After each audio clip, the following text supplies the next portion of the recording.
What's good, y'all? On today's video, I'm doing a review of the 2019 BET Awards. Y'all ready? It's lit. I came to vibe, you came to function, just do that, baby. Don't worry about nothing, no. I came to vibe, you came to function, just do that, baby. Don't worry about nothing, no. What's good, y'all? It's your boy Bright here, the R&B kid. Hey, I'm back again with another video. But if this is your first time on my channel, please go ahead and consider subscribing. On this channel, I talk all things music and entertainment while keeping it real. Always trying to find the bright side of everything, alright? And after you hit that subscribe button, make sure you hit the bell next to it so you can get the post notifications. So every time I upload a video, you won't miss it. Alright, y'all, so like I said, I'm here to review the 2019 BET Awards, so let's get into it. I guess first things first, y'all, I actually really enjoyed the show this year. I think compared to last year's show, which was really just all over the place in a complete mess, like not a complete mess, but it was really lackluster. This year actually was really decent. Like, I'm not gonna lie, in my opinion, I think there's been a lot of mixed reviews, but I think overall, especially for the main telecast, I think it was really decent. The pre-show, whoo, child, the ghetto.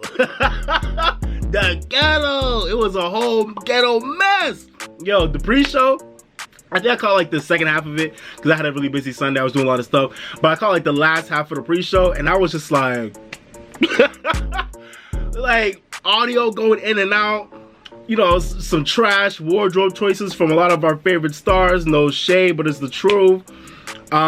Just a lot of awkwardness from like the technical standpoint of things, like just awkward interviews, like I said, technical difficulty, audio going in and out. It was just a whole ratchet mess, y'all. The crowd was hella whack when you know, for the pre-show stage. I think Saweetie performed, Megan Thee Stallion, Flip De Niro, who like had to perform for 5 minutes a cappella. Like, yeah, the pre-show was a whole freaking mess, but it's always been a mess, at least for the past few years, so ain't nothing new. But I don't understand how in 2019 we have so much black power and so much black excellence and so much money out here. You know, Diddy, Jay, Beyonce, we have so much money in black Hollywood for the pre-show of the BET Awards to be as trash as it is. I don't understand what's going on with it, but we need to get it together. So the pre-show, oh my god, it was trash. But the actual main telecast was actually really decent for the most part, I feel. There were some, you know, some whack moments as always every year, but for the most part, I really enjoyed it. So let's get into it. Okay, first thing I want to talk about is Miss Regina Hall. Man, the queen herself, Miss Regina Hall, came through and shocked the hell out of me. I'm not gonna lie, as much as I love Regina Hall, I kept feeling like she wasn't gonna be a good host. It's not like I don't want to give her credit, but I just felt like, I'm like, Regina Hall's not gonna be a bad host, but I just feel like she's not gonna be an exemplary host. And I feel like at this point, there's enough talent in black Hollywood for us to always have a dope host every year. There's enough talent out there. So Regina Hall, I feel like it's someone who's always been like really like just kind of more reserved and low key. She's funny and she's always been herself and she's always been chill. She's always been cool. But I was like, Regina Hall not gonna be that good of a host. But man, when I tell you Regina Hall came through, she kicked down the door and came through and hosted the hell out of the BET Awards this year. Man, my mom did her thing. She killed it. Regina Hall was so funny. Her comedic timing was on point. She didn't overdo anything. She wasn't underwhelming. She was just right, and she killed every time she was on air. She just killed it. So she started out the show with like a parody of Beyonce's Homecoming live spot at Coachella, like doing like a DC go-go version of it, and it was so on point. She brought out EU, I forgot the main guy from EU, to perform The Butt, which is still, that's my joint. I love that song. Do it in the butt, ew. That song still goes in. That's a classic, you know, summer barbecue joint. But yeah, man, she came out performing The Butt with the dude from EU. She brought out Taraji P. Henson, and it was just, you know, giving off, you know, DC love and DC vibes. You know, pretty much like Regina Hall's like spot as a host this year was like just a whole dedication to her growing up in DC, and I loved it. Because as someone who, like, I've been to DC once, I loved it. But I feel like a lot of people just don't really know about a lot of, you know, DC culture. So I'm glad that Regina Hall just, like, you know, put on for DC, and she did her thing. She was giving me like, you know, Monique opening the 2003 BET Awards vibes, but she came out, you know, she came out performing, you know, her own shit, and she like had a little funny monologue at the beginning. It was just on point. It was amazing. I loved it. Regina Hall, you killed it. And then she asked some other segments. Let me look at my notes. What What else did she do? She also had some funny skits off the show too. She had a little skit where she was talking to 50 Cent on the phone, and he was like, Regina, I don't know how you're gonna get it to me with the Cash App, Venmo, whatever, check. I need my money. So she had a little funny skit where 50 was asking for his money. And then she had another funny skit later on the show where she's talking about how her whole world just came crashing down on her when she found out that Idris Elba got married early this year and Trey Songz had a baby. So her world is over. That shit was funny as hell. And then she had a little skit that was cool talking about how DC has become gentrified over the past couple years. I'm sorry, y'all. If y'all can hear this in the background, I'm sorry. Y'all gotta excuse it. Someone's moaning along in the background. It's mad loud. I'll close all the windows. If you can still hear, I'm sorry, but someone's moaning along in the background. So, but bear with me, y'all. But yeah, Regina King also had another dope skit talking about how like DC's becoming gentrified, and that led into but she was like, you know, even though, you know, white people were coming in and gentrifying our neighborhoods, you know, we came in and we're now in country too, and that led into the Old Town Road performance. That was cool. And then the last little funny skit that I remember that she had was when they announced Best Actress and Regina King won for If Bill Street Could Talk. But Regina Hall thought she was, you know, they've been doing this all their career and I love it. Regina Hall was like, oh, I what? And they were like, no, Regina King won, not Regina Hall. She's like, oh, Regina King. And then she was acting so tight for the rest of the award show because she loves Best Actress. That shit was funny as hell. I love the way she played it off. She was a class act. It was funny as hell. I loved it. Regina Hall, you are a queen. I think you need to come back for years and years and years. I think Regina Hall should be one of the most consistent BET Awards hosts ever. Like, she was that good. She needs to continue to do it. She was so good. Next year, come back. Like, she killed that shit. I loved it. She was amazing. So please come back, Regina. We love you. You did a good job. You killed that shit. Amazing job. Another note about this year, y'all, I just want to say whoever did all the lighting and the stage designs for this year, man, they deserve a whole Oscar, because I feel like everybody's set was on point. Like, the lighting, the stage design, everybody's set was on point. And I feel like if it helped, low-key, I feel like if it helped a lot of the whacker artists have like better performances because the stage design was so good. Like, so if whoever did that shit, all the people responsible for that shit, y'all deserve an Oscar. Like, go collect it because y'all killed it. The stage design was just on point the whole freaking night, the whole night. So shout out to y'all. And I also want to mention MC Light. Yo, MC Light, shout out to my mom. MC Light just looks tired as hell of being the official MC and the official voice of the BET Awards. She looked tired as hell. I remember when the camera first rolled up on her, she was like, okay, we're back for another year, and next up we have, she looks so tired. Like, MC Light looks like she's just tired of being there. Like, she just coming to collect her check and bounce. Like, MC Light come over here, put her chair down, put that microphone on and say, okay, yeah. And next up we got MC Light is tired of being the voice of the BET Awards, but she's collecting that check, so she's cool. As long as that check is there, MC Light will be there, but she is tired. So I just had to mention that. Alright, y'all, so I'm gonna do things a little bit differently this year. I feel like every year when I'm doing awards reviews, I always like go in order, but I don't want to do that this year. I kind of want to try something new and just kind of like talk about the highlights and just kind of go all over the place. Hopefully y'all enjoy that more. If y'all like how I used to like just go in order, then let me know. But I want to try something new because I feel like whenever I go in order, it tends to get a little boring. So let's see how it goes. So I'm gonna try something different this year. So let's do it. I'm gonna talk about my highlights and you know, my favorite performances, my least favorite performances, all that stuff, and then I'll just talk about some random stuff at the end, and we're gonna wrap it up. So you ready to get into it? Let's go. Alright, y'all, before I get into the performances, I just want to talk about some highlights, some important moments of the show real quick. So I definitely want to mention the Exonerated 5. I want to shout out my kings.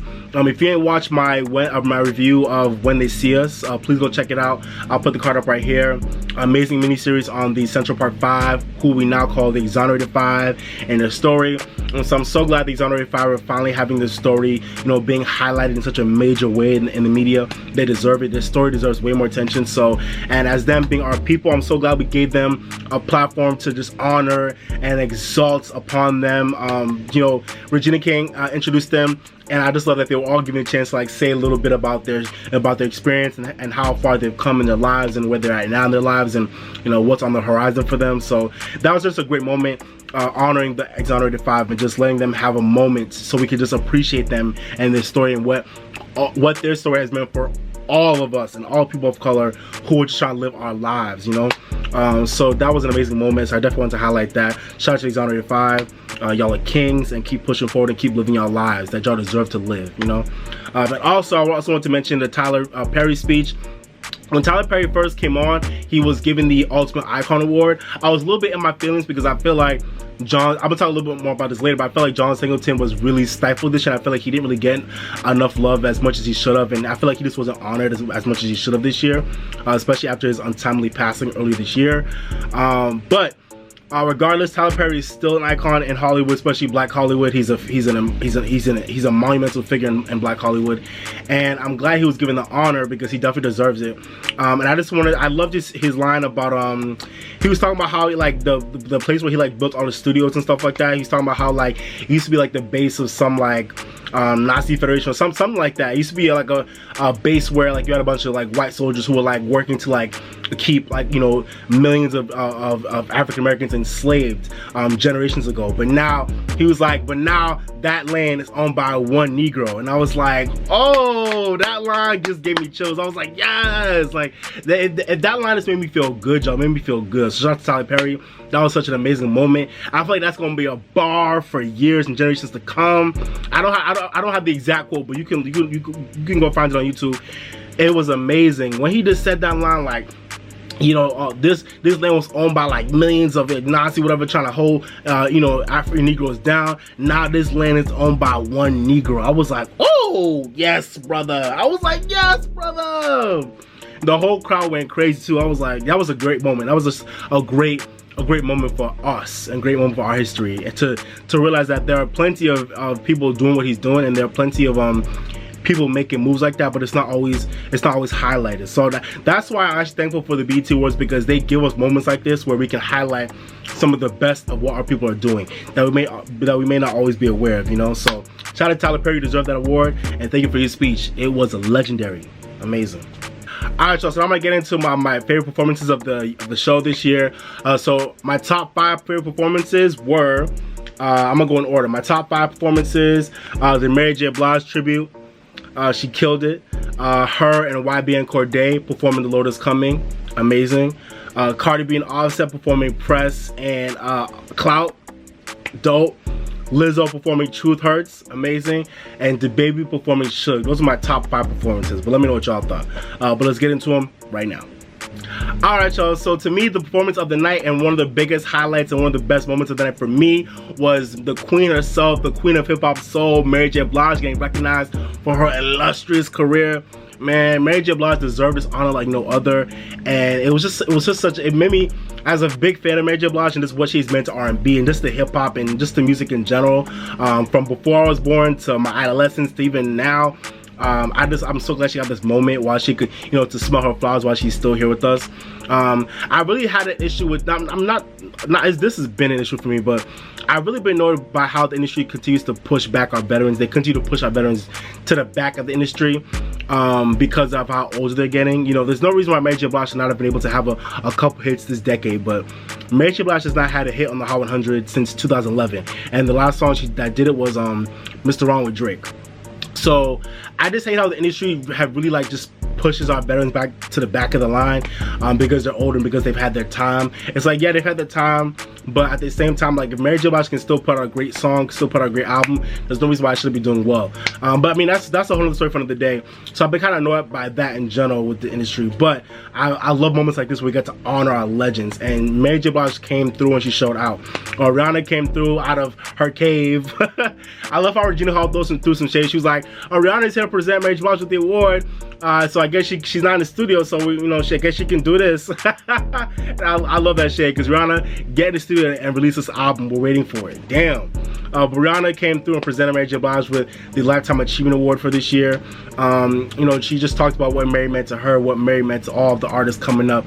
Just, giving them an idea of how to be themselves, and just, providing the blueprint for all these new R&B girls out here to do the thing. And it's true. Mary J. Blige is one of the blueprints of modern R&B, and it's infusion with hip-hop. So she's definitely been a blueprint for that reason enough. But now going to the performance, Mary J. Blige came through after doing her speech, which was really nice. You could tell she was reading from the teleprompter, but I was hoping her speech would have came from the heart, but you know, she did say a lot, so it was whatever. And this was a great speech, so. But she came through after giving her speech and she started performing a bunch of her, she ran through so many of her hits. She ran through, at first she started off with My Life, which was so good. She started out a little shaky because I think she had a little audio issue. Like you could tell she came out to the stage late because I think they were trying to get her mic on and it wasn't really on like that.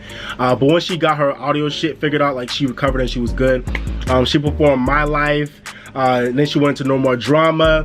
She was giving me some 2002 Grammys vibes, but just no hopping around. But she still had that same power and that same emotion from the 2002 Grammys, so she killed that. And then she went into I'm Going Down. And all the ladies and artists knew that song. Everybody was singing it.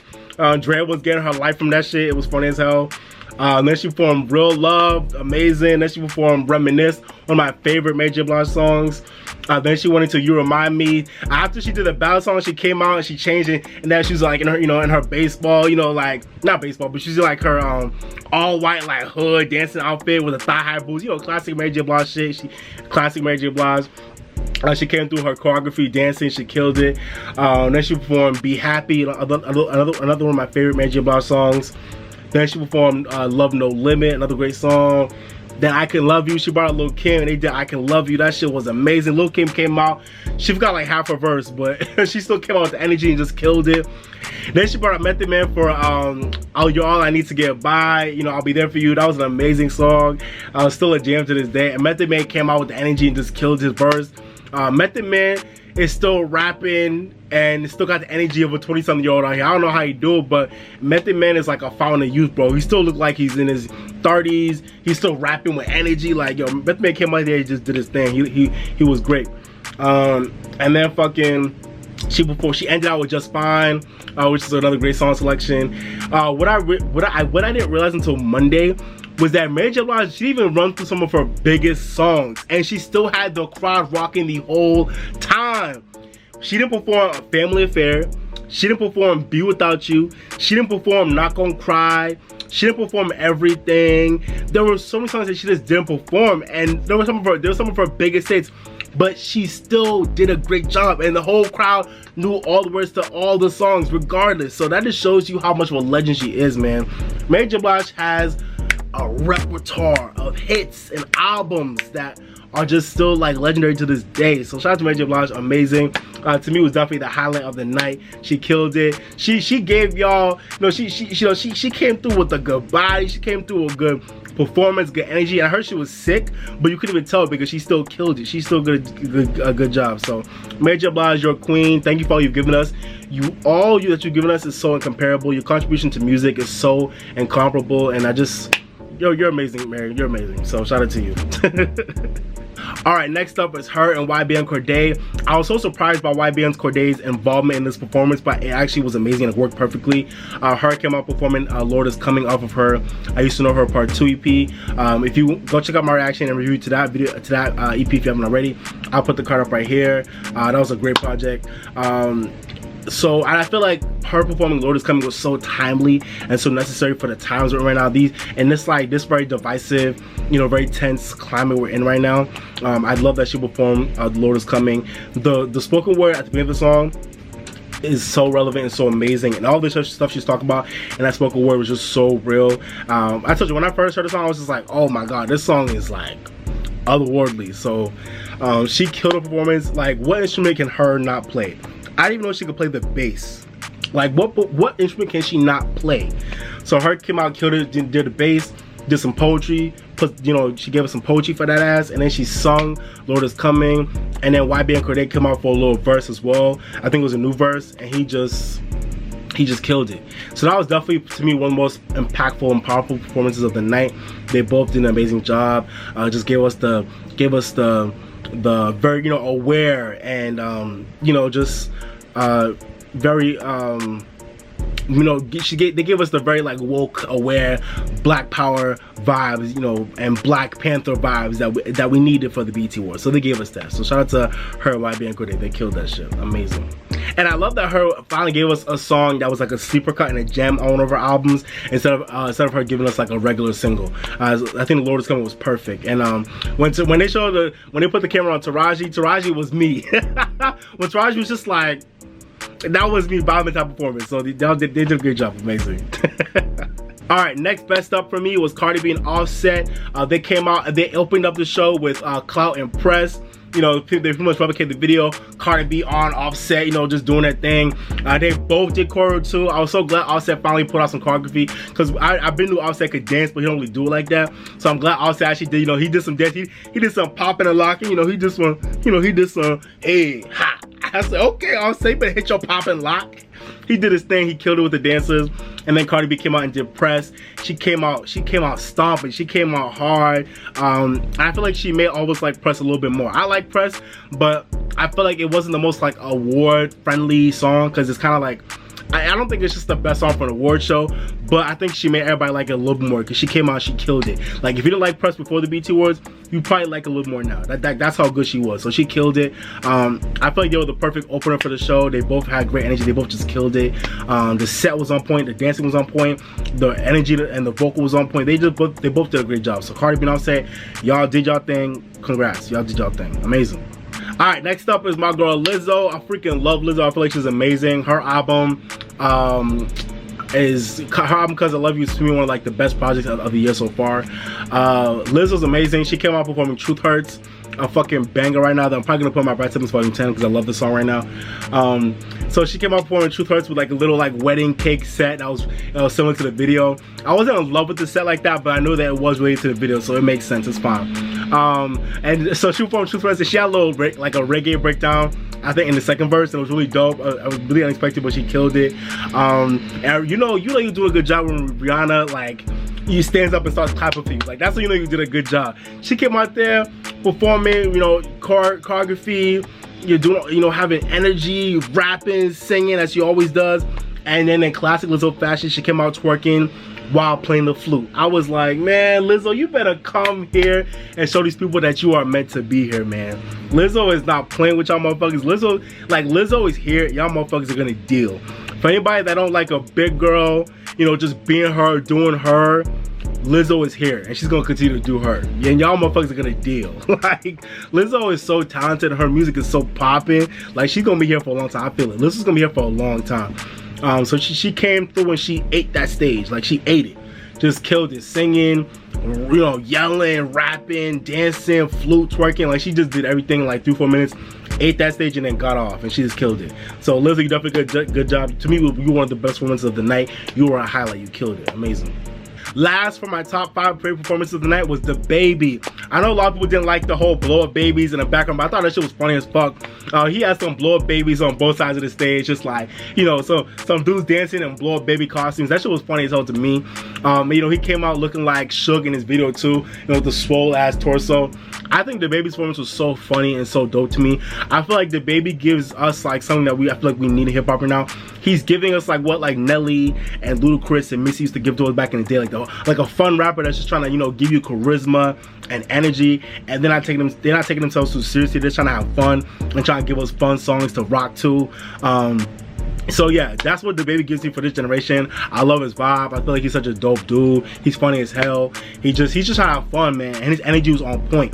And he, you know, he's running around the stage, running into the audience, you know, performing his shit. Like, he just did a good job. So to me, DaBaby was amazing and definitely one of my favorite performances of the night. So I think he killed it. Shout out to DaBaby. Alright, y'all, now I'm gonna get into the performances that weren't my top 5, but that were pretty good and weren't trash. So first up was Kirk Franklin, Jonathan McReynolds, Erica Campbell, and Kelly Price. They performed Love Theory. So that was like pretty much the only gospel performance of the night. They did a good job. Everybody sang down as always. You know, you can always depend on the gospel singers to deliver a good vocal. So they all did a good job. Erica Campbell, Kelly Price, they were all singing. Kirk Franklin brought the energy, he brought the dance moves. Kirk Franklin was dancing all around that stage, just getting it, he was doing his thing. So they all did an amazing job performing Love Theory, which is a great song, so shout out to all of them, they did a good job. Next up was Fantasia. Fantasia performed Enough. I think Fantasia's performance was great.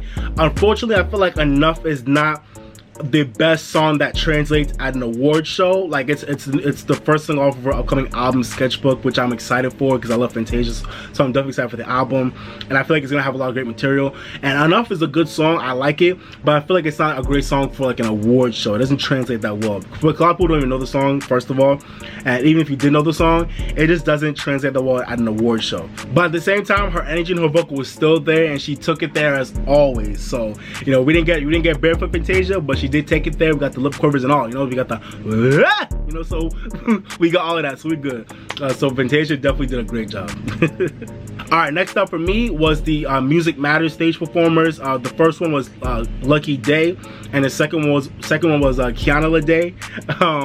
They are both two up-and-coming R&B artists that I really love right now. I love both of them. They both have great music.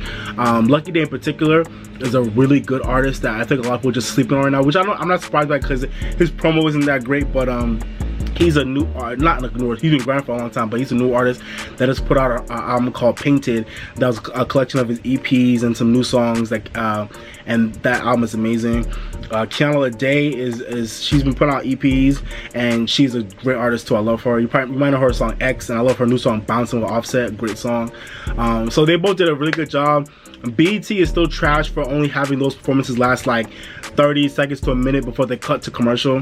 I really feel like I wish they could just take off other parts of the show to give those artists more time to really show themselves to the world, and not just the BET Awards, like, you know, not just the theater itself. But you know, they still did a good job. So shout out to Kiana Day and shout out to Lucky Day. Y'all both did a great job, you know, showcasing our talent. So good job. All right, the Nipsey tribute. So this is next up for me. The Nipsey tribute was really interesting. Tip.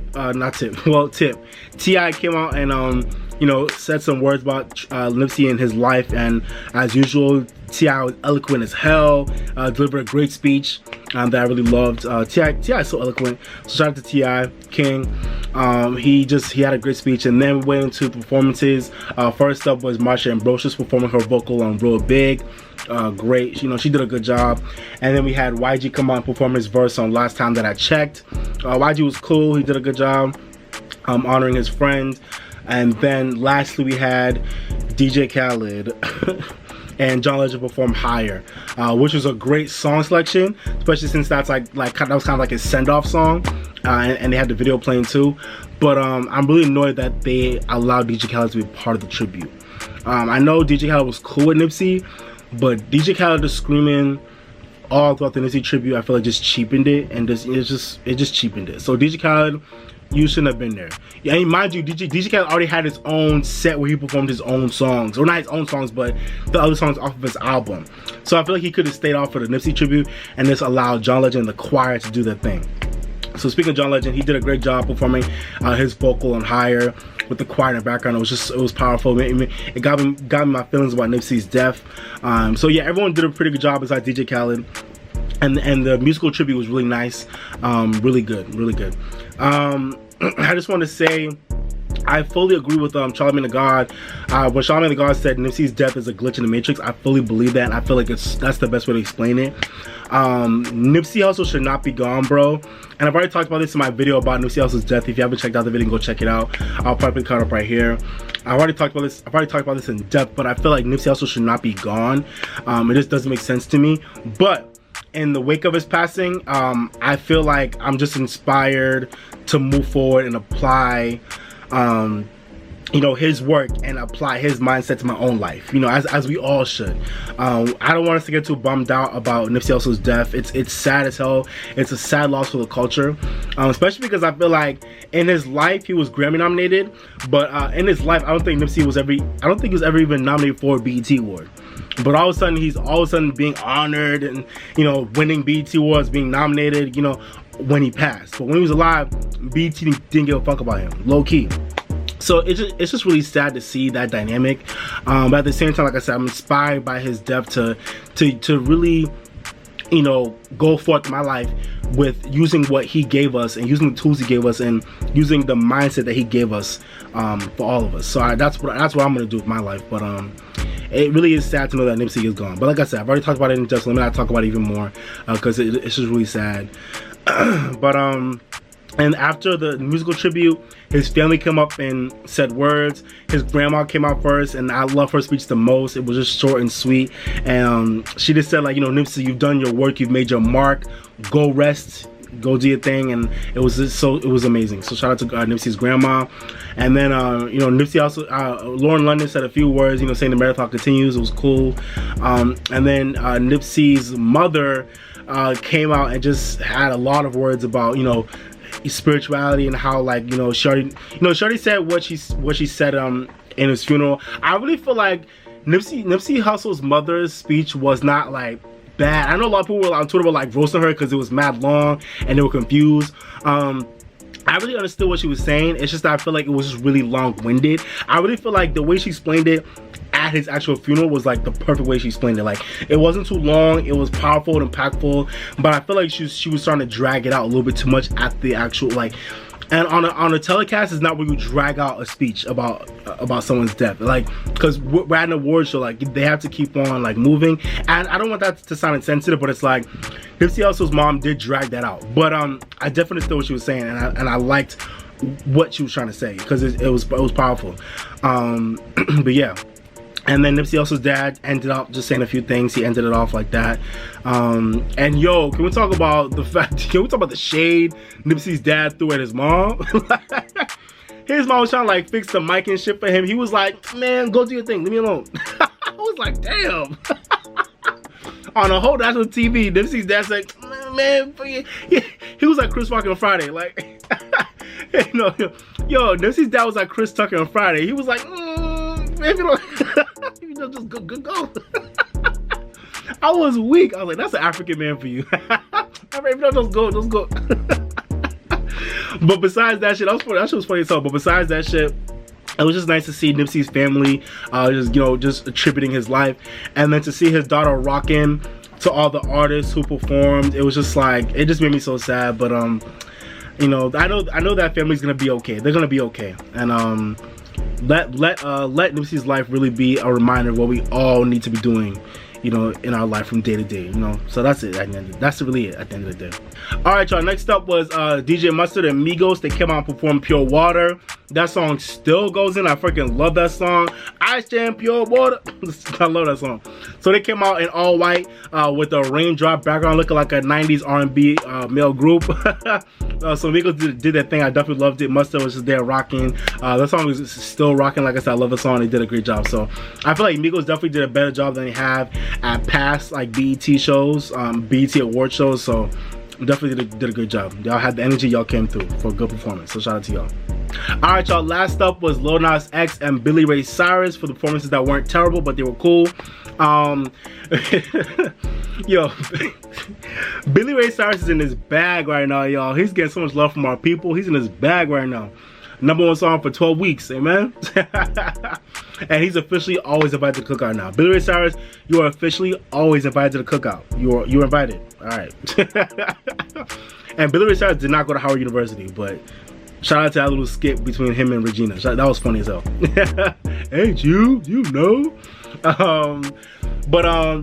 Lil Nas X and Billy Ray Cyrus came out. They came to the door of the BET Awards, and they came out in an old Western salon type set and started performing Old Town Road. They both did a cool job. Billy Ray Cyrus, I think, was really good. He did his little verse, and he did his part of the hook in the background with some dancers. And y'all see the dancers in the background, all those white people doing a jig in the background. I was like, okay, y'all better get it. There was like a mixture of like country dancing, but like hip hop dancing too. It was really funny. So the dances was cool. That shit was funny as hell. Lil Nas X's outfit and energy was on point. That outfit was a mood. That yellow and black bumblebee looking cowboy outfit, that was a mood. That was a whole mood. So I really liked his energy in his outfit. Unfortunately, he did sound flat as hell. Like, he sounded dry and flat throughout the whole performance. But at the end of the day, he's a brand new artist, and he's a little kid. So he's still got time to develop his artistry and his ability on stage. But like I said, his energy was there, so that was definitely there. But he just sounded flat as hell. But yeah, man, I think they did a pretty good job. I still like both of them performing together. I love I love the racial and genre unity with them together. It's such a great vibe together, and they did a good job. And what I love so much about that performance was, I think besides the Mary J. Blige tribute, Old Town Road was the one time I think throughout the whole world show where when you saw the audience, it's like everybody was rocking and everybody knew the song, like everybody. Especially after Regina Hall was like, so yeah, man, now we in country. It's like everybody's like hype, like, yeah, y'all always push us out, but now we in y'all shit. Like, hey, and everybody knew the whole damn song. Everybody was rocking. Take my horse to the woods. Everybody was rocking. Everybody knew the song. It was so amazing to see all my people just like vibing and rocking to this little boy's track that's just killing the industry right now. So that was such a great moment. So shout out to Billy Ray Cyrus and shout out to Lil Nas X. Y'all did pretty good. Alright, y'all, now I want to get into what for me was the worst performances of the night. And first, it's only two. First, we're going to start off with City Girls and Lil Baby. Young Miami. Young Miami, as much as I love her, Young Miami looks so bored. And she just looked like she didn't want to be there. I mean, she performed, act up, but it's like, she just looked like she didn't want to be there. And I know she's pregnant, so, you know, I'm going to give her a pause. You know, she's pregnant. But, like, Cardi B was, like, a whole belly pregnant and was out here throwing ass and pussy in the air at Coachella. Like, so there's no excuse, low key. But Young Miami just looked bored as hell. She looked like she didn't want to be there. I feel like Young Miami is really tired of being a part of the City Girls without JT. Like, you can tell she's tired of performing without JT. But you wanted to be in the industry, so you gotta do what you gotta do. But I mean, she looked great and the dancers did their thing, but it's like Young Miami just didn't want to be there, you could tell. And mind you, on top of that, they only performed like half the song. Like, Act Up's one of the biggest songs of the year, and they only performed like half the song. I was like, what the fuck? Like, I know y'all can't do Young Miami did JT's first, so I don't know why she didn't like do the whole song. Like, whatever. But it's cool. But that performance was like 10 seconds, then it was over. I was like, oh, okay, it was over like that? Alright. And then at random as hell, Lil Baby came out and started performing Close Friends. That was random as hell because I feel like those songs not related at all. But Lil Baby came out and performed Close Friends, which is a cool song, but I feel like it's not a good song for an award show. It just doesn't connect like that. But then it came out and performed Pure Cocaine, which was a better choice. Pure Cocaine, that was a good performance. Mostly because of the set and the background dancers, but not because of Lil Baby himself. So that's why I put it here in my worst performance of the night. Lil Baby, like, he also just looked like he didn't want to be there low key. He literally was in the audience and he just came out, okay, he grabbed my myself, let me perform my shit now. It was just like, it was mad random. It was like, okay, Lil Baby just was like, all right, let me do this real quick and get off. So that was definitely not the highlight of the show for me. But you know, it is what it is. Like I said, the set was dope. And speaking of the Pure Cocaine part, who the fuck was getting beat up in the background? Y'all saw how they was beat up and doing the background. That set was just really funny as hell. So shout out to the stage designers, because y'all killed that shit. Alright, y'all, the other worst performance of the night was DJ Khaled for all his songs off of Father of Assad. DJ Khaled has already taken enough L's this past few weeks with his behavior and his trash mentality and attitude when it comes to his numbers. But he also came on the BET Awards stage and performed a bunch of songs that he didn't perform. And I feel bad that he dragged Meek Mill into it. But he came out with Meek Mill, Lil Baby, and Jeremiah to perform Weather the Storm and You Stay. Two songs that are like, you know, constantly being put on radio and they're being put out there. But I don't think a lot of people generally really like these songs. So I don't know. I'm like, my thing is, I feel like radio's gonna play these songs out, but I feel like we're over these songs, and I feel like this whole performance wasn't needed. I feel like DJ Khaled didn't need to perform his songs. Like, I just feel like it wasn't needed, and I feel bad that he dragged Meek into it because Meek did a good job. But DJ Khaled just screaming, "We the best, Father Assad!" It's just like, it wasn't needed, bro. We could have had an award being presented. Instead, we could have had another performance by different artists. I just feel like we could have gave Lucky Day a whole, or Megan. Speaking of Megan Thee Stallion, I know she's still brand new, but I feel like she could have had a main stage performance, like especially with some of these whack ass performances, like City Girls, Lil Baby, DJ Khaled. I feel like Megan Thee Stallion could have been on the stage and murked it, like. So that's me. DJ Khaled's performance was definitely one of the worst of the night to me. I don't know why he was there. And it's, on top of that, he came right after Mary J. Blige too. So it was like, Man. Alright, y'all, so now that I've talked about the actual performances and the highlights, let me talk about some other stuff I want to talk about. So now that we just talked about the whack performances, I want to talk about some other things that really bothered me about the show this year. Besides the technical snafus and all the audio shit, like I talked about with the pre-show, some of that did spill into the main award show, but it wasn't a big deal. And can we talk about the fact that all these artists could not find a teleprompter? But besides those little snafus, I was really upset and really disappointed by the lack of recognition for John Singleton and Aretha Franklin.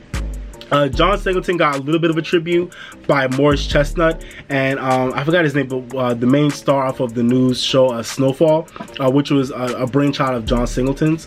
I haven't started watching it yet, but I plan to start watching it at some point because I heard it's really good. But Morris Chestnut, who's been on a campaign to, you know, really talk about the legacy of John Singleton, which I love because John Singleton really gave Morris Chestnut his big break in Boys in the Hood, on top of a lot of other actors too. But Morris Chestnut's speech about John Singleton was so amazing, and it was so heartfelt, and it was a great speech. But I feel like John Singleton deserved way more than just two people talking about his life. John Singleton single-handedly gave us some of the most important black movies of a generation. Boys in the Hood, Poetic Justice, Baby Boy, Rosewood, Hustle and Flow, Four Brothers. You know, John Singleton has gave us some of the most important and most resonant movies of black culture ever. So for the BET Awards to not recognize him in the year that he passed, I think it's just not recognized in a big way. It's just really sad. I feel like John Singleton could have easily had way more than two people talk about him. He could have had some of his family members up there. He could have had other actors besides Morris Chestnut and that guy up there. They could have showed a clip of his life, you know, him being nominated for the Oscar for Best Director, and while, you know, showing clips of his movies. Like he should have had a whole little a little clip show made of him. Like, you know, when they do the Lifetime Achievement Awards, I feel like they should have had something for John Singleton too. Like, not a Lifetime Achievement Award, but they could have had a clip, you know, showing different clips of all his movies and his best moments throughout his life. Like, he deserved that. He's such a staple in black cinema. So it's like BT just doing a little 2-minute speech from Morris Chestnut. It's like, that wasn't enough. Like, John Singleton deserved way more than that. So that bothered me. But it is what it is. And on top of that, Miss Aretha Franklin didn't get no type of recognition at the BET Awards.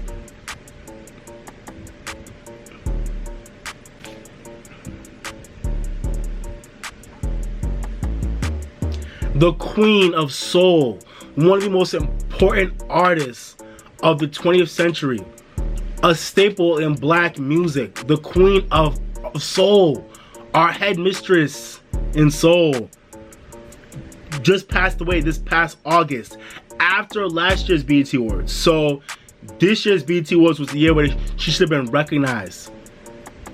Our Queen of Soul passed away and y'all don't recognize her. I mean, she might have been part of the in memoriam, but no one talked about her. No one did a performance attributing to her, nothing. I was like, damn. I think she was honored a little bit at the Soul Train Awards. I think she was honored at the Soul Train Awards. But the BET Awards should have also had some type of recognition for Aretha Franklin too. So that was trash in my opinion. That was trash. So those are the two things I want to talk about that bothered me. But let me know what y'all think below. Alright, y'all, so now I'm going to get into talking about the actual awards of the year. Before I actually get into all the awards, I wanted to say, another thing I'm really annoyed about with the show this year is I feel like it's a shame how I feel like as the years go by, I feel like the BET Awards are getting farther and farther away from actually presenting a lot of the actual awards on the main telecast. And I know that it's a very tight show. There's a lot to try and pack in, I get it. But it's not right that they just eliminate so many presentations of so many awards just for a lot of other dumb shit. And one thing that really bothered me this year is I don't understand how in the hell they didn't present the Best Female Hip Hop Artist Award. Cardi B won Album of the Year still. She won Album of the Year, so she was on stage regardless getting an award because she also did win Best Female Hip Hop Artist. But it's like, bro, this is the first year in a while where there was like that award was actually like very competitive and actually very interesting. And on top of that, everybody was in attendance. Like everybody that was nominated was there. Everybody was there. So it would have been so cool to see everybody like looking at, you know, to see who would have won and all that. It would have been so dope to see that televised, but it wasn't televised. It's like, how do you not televise one of the biggest and most hyped up awards of the year that we were all looking forward to seeing who's gonna win on air? So BT, y'all trash for that. I don't know why y'all didn't air that award on top of a lot of other awards that I'm about to mention, but it is what it is, man. But now let's get to the awards. Okay, y'all, I'm just gonna run down the list as I see it in Wikipedia. I think most of these are hopefully alright, even though Wikipedia can be funny sometimes. Album of the year went to Cardi B for Invasion of Privacy. That was actually on the main telecast, as y'all saw. Her speech was classic Cardi B. I loved it. You know, she was just being her. You know, all your mommy, granddaughter, auntie, listen to my shit. So Cardi B won that shit. A very historic win. I think she's the first female rapper to win the award. I mean, it's only been 3 years old, but she's the first female rapper to win the award. So shout out to Cardi B. Video of the year went to Childish Gambino for This Is America. Great win. The Coca-Cola Viewers Choice Award went to LMA for Trip. And y'all saw how she accepted this award on the main telecast. That shit was funny as hell. LMA walked up on that bitch, said, "Thank you for this award. I'm just a little girl from the UK. And I just want to say, when they say let the music do the talking, this is what that means." And then she walked on stage and I was like, "Ooh." I was like, and I, ooh. And I, ooh.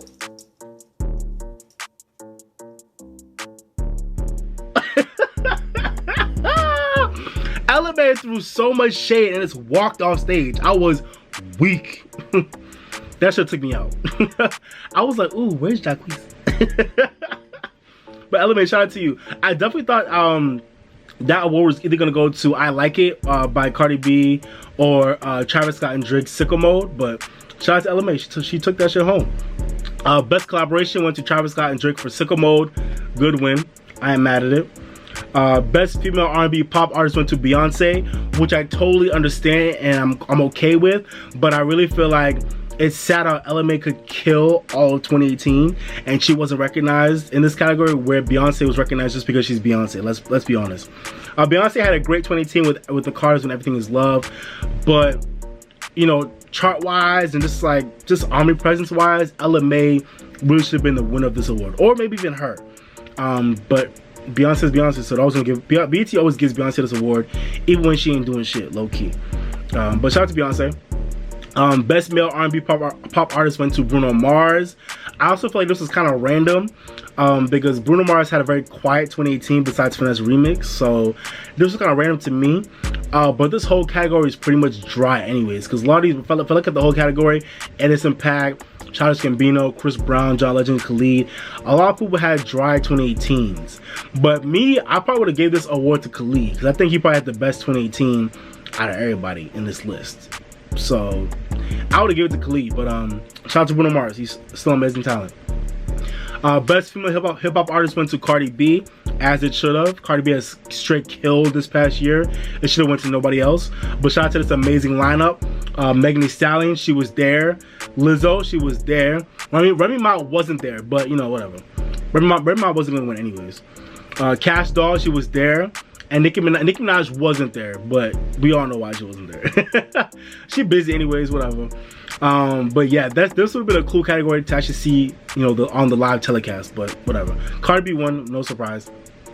Best male hip-hop artist went to Nipsey Hussle. Trash. I'm glad he won, but it's trash that he's never been recognized up until he passed away. So BET, y'all trash for that, but I'm glad y'all give him the award now, but come on. So that went to Nipsey Hussle. Shout out to Nipsey Hussle. Best group went to Migos. I'm not mad at that win at all. I'm not mad at it.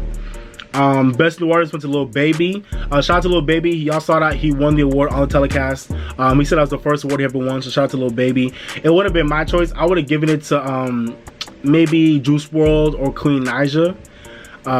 Maybe even City Girls. But shout out to Lil Baby. The Bobby Jones Best Gospel / Inspirational Award. This I was weak at. Went to Snoop Dogg and Rance Allen for Blessing Me Again.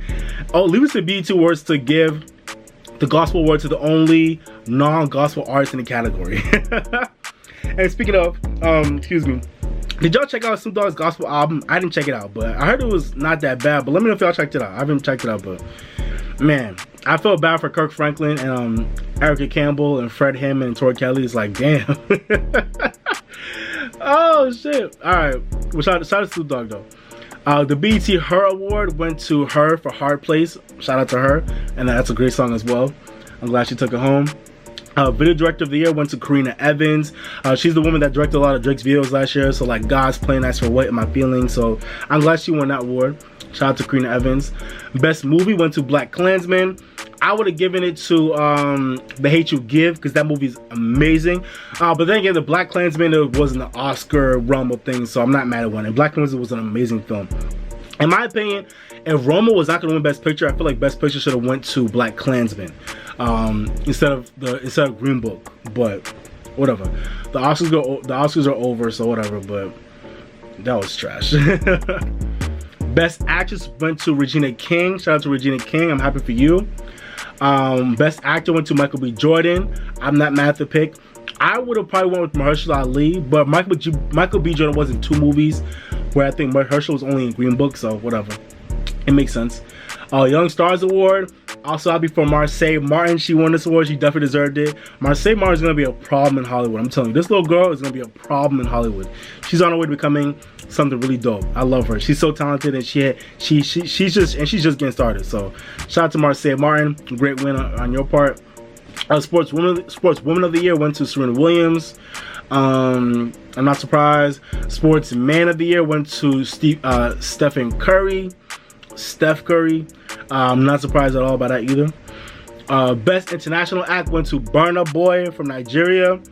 And I'm so disappointed in Burna Boy. I'm happy he won. He's who I wanted to win. But I'm so disappointed in him because he wasn't even there to accept his award. Imagine he was in the building. And during the after party, he said that he was getting a drink. So it was cute as hell that his mom went up to accept the award for him. It was so cute, and I love how she said, listen, the last thing I want to let y'all know is that before you guys were anything, you guys were all African. And I was just like, yes, mama, tell them, you were all from Africa, all you people. But that was amazing. So shout out to Burna Boy's mom. But Burna Boy, you were getting a drink when you were presenting your award for Best International Act. My guy, like, Burna Boy, what are you doing, my friend? Like, come on. It's not every day that African artists get like American looks like that. Like when Davido won last year, he was there and he said, "Hey, thank you for this. I appreciate it. I appreciate guys. You know, everyone comes to Africa. I was so happy for him." But it's like you win this year and you over here getting a drink in the back. My guy, oh, Burna Boy. It's okay, but at least Burna Boy won. Shout out to Burna Boy. And Best New International Act went to Show Majozi from South Africa. I don't know him, but shout out to him. But yeah, that was pretty much it, man. Last thing I want to say is I'm really hyped as hell for the 2 of the movies that were previewed throughout the telecast. I'm just hella excited for. The first one is Queen and Slim, which is being directed by Melina Matsoukas, who's an amazing legendary director, and it was written by Lena Waithe, so I'm hella excited for that. And the other one is Black and Blue, which stars Queen and Slim stars Daniel Kaluuya and a new girl I think called Jodie Turner-Smith. That movie looks like a combination of like Black Bonnie and Clyde, but the black person actually shoots the white officer and not the other way around. So it looks hella interesting. I can't wait to check it out. And then Black and Blue looks hella exciting too. That looks like I think it's like a cop thriller movie, and it stars Tyrese Gibson and Naomi Harris, who I freaking love from Moonlight. She was amazing in Moonlight. Loki should have won the Oscar. So I'm hella excited for that movie too. But yeah, man. Shout out to BET Awards giving those 2 movies a look. I can't wait to check those movies out when they come out later this year in the fall. They look really good. Y'all know I love my movies, so I'm hella excited for those movies. But yeah, man, that was pretty much it. I'm gonna wrap it up. You know, all in all, I really did enjoy the BET Awards. There were some things that I really didn't like, you know, the lack of recognition for John Singleton and Aretha Franklin, and the trash pre-show, and a few trash performances. But besides that, I think for the most part the show was really good this year. I really enjoyed it. It really was actually enjoyable for the most part. And I really liked the Mary J. Blige tribute, her performance, and I really liked the tribute to the Exonerated 5, and also I just loved the humanitarian and like social justice / activism angle that the show really took this year. And also shout out to Tyler Perry's speech, it was amazing. That was the 2019 BET Awards through my eyes. Let me know what y'all thought about the awards show. I hope I didn't miss anything, but if I did miss anything, let me know down below if I missed anything. And let me know what y'all thought about the show down below, like I said. Let me know what were your favorite moments, what were your least favorite moments. Let me know what you loved about the show, what you didn't like about the show this year. Let me know what were your favorite performances and your least favorite performances. Let me know what you thought about all the actual awards themselves. Just let me know all your thoughts about all that stuff, okay? Appreciate y'all. And also, y'all, don't forget to like, comment, share, and subscribe. Do all that and more, okay? Appreciate y'all. But alright, man, I'm about to be out. Like I always say, guys, live your best life, drink more water, stay woke, and if you're mad or sad, go listen to your favorite song, make you feel better, alright? Cool. Alright, y'all, but this has been your boy Bright, the R&B Kid. Thank you for watching, but for now, I'm signing off, baby. Bye, y'all. I came to vibe, you came to function, just do that, baby. Don't worry about nothing, no. I came to vibe, you came to function, just do that, baby. Don't worry about nothing, no. Relax just a little bit. You don't gotta worry, you can just have fun.